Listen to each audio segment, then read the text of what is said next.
ಎಲ್ರಿಗೂ ನಮಸ್ಕಾರ. ನಮ್ಮ ಅಡುಗೆ ಚಾನಲ್ಗೆ ಸ್ವಾಗತ. ಇವತ್ತಿನ ವಿಶೇಷ ಸೂಪರ್ ಸಿಂಪಲ್ ಆಗಿರೋ ತಿಳಿ ಸಾರಿನ ರೆಸಿಪಿ. ಹೀರೆಕಾಯಿ ಮತ್ತೆ ಜೀರಿಗೆನ ಉಪಯೋಗ ಮಾಡಿ. ತೊಗರಿ ಬೇಳೆ ಬೇಕಾಗಿಲ್ಲ, ತೆಂಗಿನಕಾಯಿ ಬೇಕಾಗಿಲ್ಲ, ಮಾಡೋದು ಕೂಡ ತುಂಬಾನೇ ಸುಲಭ. 5ರಿಂದ 10 ನಿಮಿಷದೊಳಗಡೆನೆ ಮಾಡ್ಕೋಬಹುದು. ಟ್ರೈ ಮಾಡಿ ನೋಡಿ, ಸೂಪರ್ ಟೇಸ್ಟಿ ಆಗಿರುತ್ತೆ.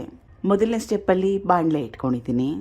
1ರಿಂದ 2 ಚಮಚದಷ್ಟು ಎಣ್ಣೆ ಬಿಸಿ ಆದ್ಮೇಲೆ ಜೀರಿಗೆ 1 ಟೇಬಲ್ ಸ್ಪೂನ್ ಅಷ್ಟು.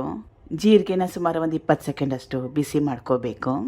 20 ಸೆಕೆಂಡ್ ಆದ್ಮೇಲೆ 1 ದೊಡ್ಡ ಈರುಳ್ಳಿ, ಹಸಿರು ಮೆಣಸಿನಕಾಯಿ 2. ಈರುಳ್ಳಿಲಿರೋ ಹಸಿ ವಾಸನೆ ಹೋಗ್ಬೇಕು. ಸ್ವಲ್ಪ ಮಟ್ಟಕ್ಕಷ್ಟು ಬಣ್ಣ ಚೇಂಜ್ ಆಗಬೇಕು. ಅಲ್ಲಿವರೆಗೂ ಈರುಳ್ಳಿನ ಬೇಯಿಸ್ಕೋಬೇಕು. ಲೋ ಫ್ಲೇಮ್ನಲ್ಲಿ ಸುಮಾರು 2ರಿಂದ 3 ನಿಮಿಷ ಬೇಕಾಗುತ್ತೆ. ಸುಮಾರು 2ರಿಂದ 3 ನಿಮಿಷ ಆದ್ಮೇಲೆ ಈರುಳ್ಳಿ ಸ್ವಲ್ಪ ಮೆತ್ತಗಾಗಿದೆ, ಬಣ್ಣ ಚೇಂಜ್ ಆಗಿದೆ, ಹಸಿ ವಾಸನೆ ಕೂಡ ಹೋಗಿದೆ. ಇದು ಕಟ್ ಮಾಡಿ ಇಟ್ಕೊಂಡಿರೋ 2 ಮೀಡಿಯಂ ಸೈಜ್ ಹೀರೆಕಾಯಿ. ಮೊದಲು ಹೀರೆಕಾಯಿನ ಚೆನ್ನಾಗಿ ತೊಳೆದು ಸ್ವಲ್ಪ ಮಟ್ಟಕ್ಕಷ್ಟು ಸಿಪ್ಪೆನ ತೆಗೆದು ಟೇಸ್ಟ್ ಮಾಡಿ ನೋಡಿ. ಒಂದೊಂದ್ಸಲ ಹೀರೆಕಾಯಿ ಕಹಿ ಬರೋ ಚಾನ್ಸಸ್ ಇರುತ್ತೆ. 1 ಮೀಡಿಯಂ ಸೈಜ್ ಚೆನ್ನಾಗಿ ಹಣ್ಣಾಗಿರೋ ಟೊಮೆಟೊ, ಸಣ್ಣ ಲಿಂಬೆಹಣ್ಣು ಗಾತ್ರದಷ್ಟು ಹುಣಸೆ ಹಣ್ಣು ಚೆನ್ನಾಗಿ ಕಲಿಸ್ಕೋಬೇಕು. ಸುಮಾರು 1 ಅರ್ಧ ಲೀಟ್ರಷ್ಟು ನೀರನ್ನ ಹಾಕೊಂಡ್ಮೇಲೆ ಚೆನ್ನಾಗಿ ಕಲಿಸ್ಕೊಂಡು ಹೀರೆಕಾಯಿ ಟೊಮೆಟೊ ಎಲ್ಲ ಚೆನ್ನಾಗಿ ಮೆತ್ತಗಾಗೋವರೆಗೂ ಬೇಯಿಸ್ಕೋಬೇಕು.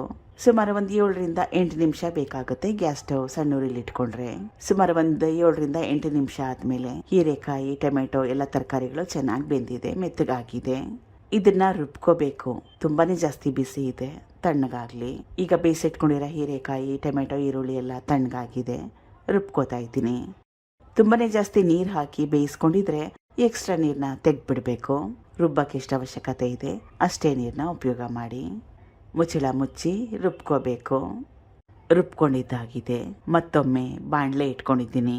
1ರಿಂದ 2 ಚಮಚದಷ್ಟು ಎಣ್ಣೆ, ಸಾಸಿವೆ 1 ಟೀ ಸ್ಪೂನ್ ಅಷ್ಟು, ಸ್ವಲ್ಪ ಹಿಂಗು.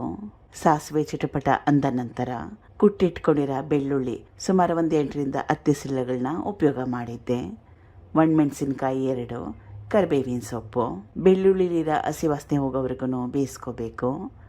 ಸುಮಾರು 30 ಸೆಕೆಂಡ್ ಬೇಕಾಗುತ್ತೆ. ರುಬ್ಕೊಂಡಿದ್ನಲ್ಲ ಹೀರೆಕಾಯಿ ಮತ್ತು ಈರುಳ್ಳಿ ಎಲ್ಲ, ಅದು ಕನ್ಸಿಸ್ಟೆನ್ಸಿನ ಅಡ್ಜಸ್ಟ್ ಮಾಡಲಿಕ್ಕೆ ನೀರು. ಇದು ತಿಳಿ ಸಾರು ಇರೋದ್ರಿಂದ ಗಟ್ಟಿಯಾಗಿ ಮಾಡಿಕೊಂಡ್ರೆ ಚೆನ್ನಾಗಿರಲ್ಲ. ಕನ್ಸಿಸ್ಟೆನ್ಸಿ ಫೈನಲ್ ಆದಮೇಲೆ ರುಚಿಗೆ ತಕ್ಕಷ್ಟು ಉಪ್ಪು.